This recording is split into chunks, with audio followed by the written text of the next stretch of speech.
Sanibona bafethu. Ninjani niyaphila? Umfoka Mkhonzo nibingelelayo. Asibonge kakhulu bafethu ngendlela eniqhubeka ngayo nisupporta le channel. Ngiyanamukela nami la. Futhi ke ngithi angibonge ngendlela eningisupporta ngayo. Onke ama new subscribers to this channel ku YouTube ngiyawamukela. Na wonke ama new followers ku TikTok ngiyawamukela.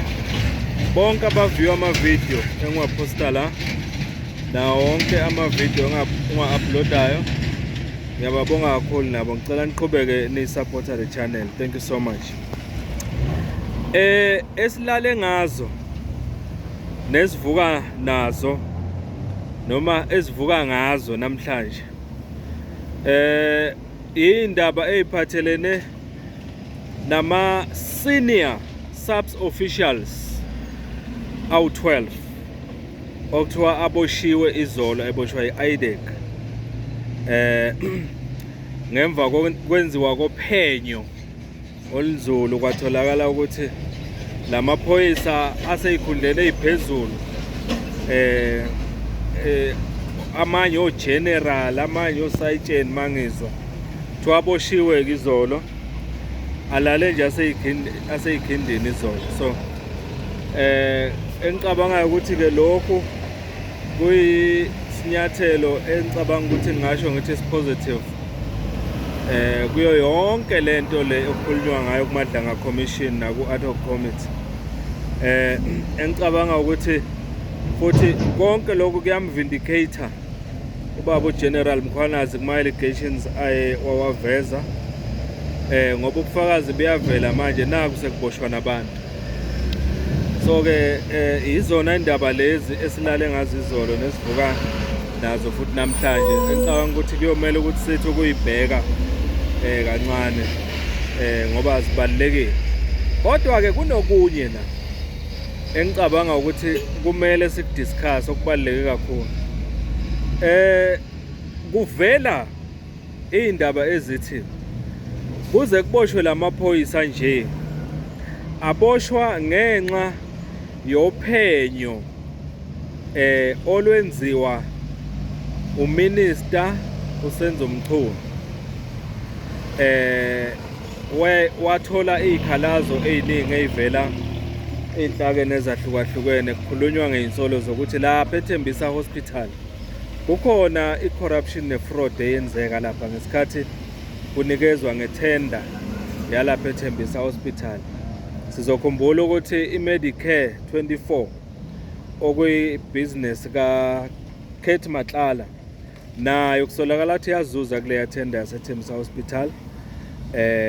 Esikhumbula kahle ukuthi kwagcina kushone nomama uBabita Deokoren owayekhuluma kakhulu ngalolu daba futhi eliphenya noma whistleblower mangayibeka kanjalo, eveza izinto ezenzeka kulesa sibhedlela wagcina ke lahlekelwe impilo yakhe. So ke manje sekuboshiwe ke amaphoyisa, kumele sigcizelele lokho, kuboshwe amaphoyisa general, not just police, senior police officials abaseyikhundleni eziphezulu. Kuyaphawuleka ke ukuthi lo phenyo kuthiwa lwaqalwa uMinister uMchunu ukuthi akuphenywe ngalolu daba. Naku ke selivela nezithelo ke njengamanje. Engicabanga ukuthi le ndaba lena izosusa enkulu futhi debate ke manje ukuthi uma kuukuthi ngempela lamaphoyisa aboshiwe aboshwa ngenxa yophenyo olwa institutewa ubaba uSenzo Mchunu. Lokhu kuyosho ukuthi kufuna siphinde sidiscuss izinto ezithile manje ngomchunu ukuthi ngoba mawubheka la kunencwadi evelayo la eyayibhalwe uChief of Staff uNkabinde eveza ukuthi lolu phenyo vele uMinister uMchunu wathi alwenziwe ngale tender eyakhishwa lapha eThembisa Hospital. So ke njengoba kwenziwa lolu phenyo ke sekuboshwa abantu njengoba sengichazile manje, engicabanga ukuthi manje iSouth Africa izokubheka futhi kudingide ukuthi njengoba uMchunu athi akuphenywe bese ngey 31 January 2025 wathi ufuna kufika ireport kuye ezomtshela ukuthi yini etholiwe ngale tender, kwenzakalani ngesikhathi kunikezwa le tender yaseThembisa Hospital. Mark this, wayefuna ireport uMchunu ukuthi ifike kuye nge-31 January 2025. Uzokhumbula ukuthi uGeneral Mkhwanazi uqhamuka nama-allegations ayo yonke lento eyenzakalayo emaphoyiseni nini na uqhamuka nayo nge-6 July 2025. Okusho ukuthi ngale ndlela le okuvela ngayo le ncwadi le ibonisa ukuthi kakade lwaselivele liqalile uphenyo ngethenda yaseThembisa Hospital. Okusho kona ukuthi uma kuyiqiniso lokho esikuzwayo, okusho ukuthi amagalelo e-office lika Minister uMchunu aseyabonakala ke manje ukuthi naku sekuboshwa abantu. Engicabanga ukuthi ilona phuzuke manje leli ubaba uSenzo Mchunu azolisebenzisana kakhulu ukuthi azame ukubuyisa isithunzi sakhe ukuthi nakuba ngisolwa kangaka ngezinto ezithile kuthiwa ngizwana nabantu abayizephula mthetho and all that, kodwa nithini ke manje ngalokho osekwenzeka ukuthi manje kuboshwa abantu emaphoyiseni ababa ingxenye yale yathenda eyayihamba ne-corruption ngaphansi kwami njengominister uMchunu kwenzeke yonke lento le. Nithini nisazokhuluma lokho noma ngaloko South Africa? Ngicabanga ukuthi iphuzu azosebenzisa uMchunu le. Futhi ke kusazovela abantu abasupporta ubaba uMchunu, engikholelwa kakhulu ukuthi iningi labo laba bahamba even nama-prayer sessions wakhe. Engicabanga ukuthi bazovela bethi iyaphendula imithandazo kaMchunu manje njengoba bebamthandazela. Ngicabanga ukuthi kuzosho abaningi manje ukuthi lokho kuyisayini ukuthi sekuphendulwa imithandazo kaMchunu njengoba ethandazelwa nje kulamalanga, ukuthi sekuyavela ukuthi ongumuntu yena kahle kahle osebenza ngendlela eright nofuna ukulungisa eSouth Africa.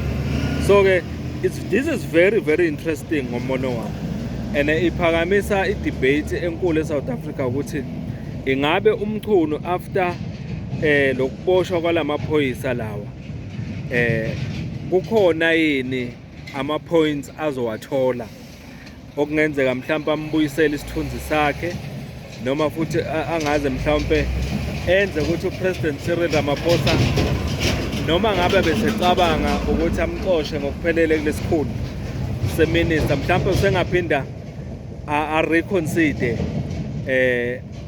imicabango yakhe ngokuthi amxoshe yena uMchunu noma cha. So ke lento lena is very interesting ngombono wami. Angazi uyibuka kanjani. Nawo amaphoyisa awu-12 aboshiwe, o-general abanye babo.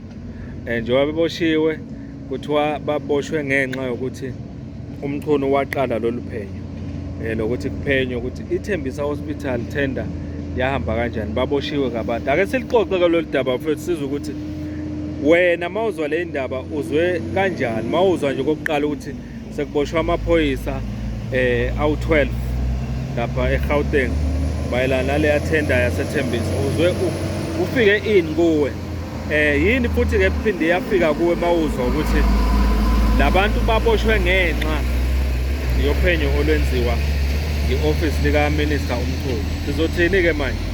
Ake silixoxeni lolu daba. Uyibuka kanjani? Kuzokwenzakalani ngoMchunu manje?